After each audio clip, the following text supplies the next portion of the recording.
ระเบียบการไว้ทุกระดับชาติเพื่อแสดงความรู้บุญคุณอันลึกซึ้งและความอาลัยหักอันสุดซึ้งถึงสหายไสสมพรพรหมวิหารอดีตกรรมการกรมการเมืองศูนย์กลางภาคอดีตประธานสภาแห่งชาติแห่งสาธารณรัฐประชาธิปไตยประชาชนลาวคณะรับผิดชอบพิธีสาปนกิจศพระดับชาติออกระเบียบการไว้ทุกข์ดังนี้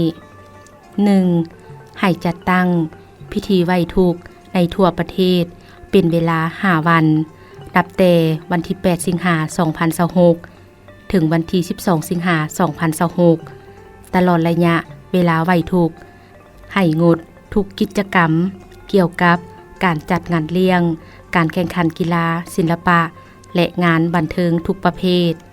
2. ให้องค์การจัดตั้งต่างๆของภาครัฐแนวลาวสังชาติ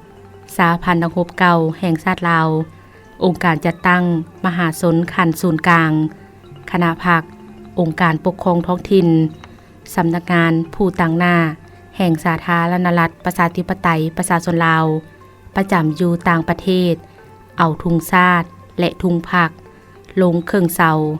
นับแต่วันที่8สิงหาคม2026ถึงวันที่12สิงหาคม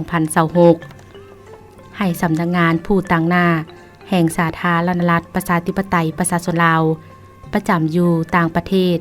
กะเกียมสถานที่จัดตั้งไว้อาลัยเปิดปึ้มไว้อาลัยอยู่สำนักงานของตน 3. อยู่นครหลวงเวียงจันทน์จะได้จัดพิธีวางพวงมาลาไว้อาลัยเป็นเวลา3วันเริ่มแต่วันที่9สิงหาคม2026ถึงวันที่11สิงหาคม2026ตอนเช้า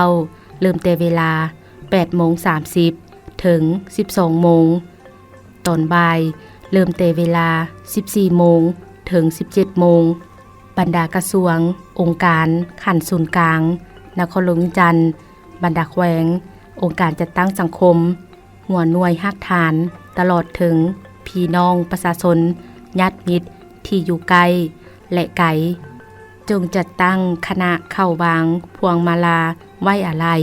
ตามวันเวลาที่กำหนดไว้ 4. พิธีสาปนกิจศพระดับชาติจะได้จัดขึ้นในตอนบ่ายของวันที่12สิงหาคม2026เริ่มแต่เวลา 13 โมงเป็นต้นไปที่สนามหลวงเดินพระธาตุหลวงนครหลวงเวียงจันทน์คณะรับผิดชอบพิธีสาปนกิจศพระดับชาติ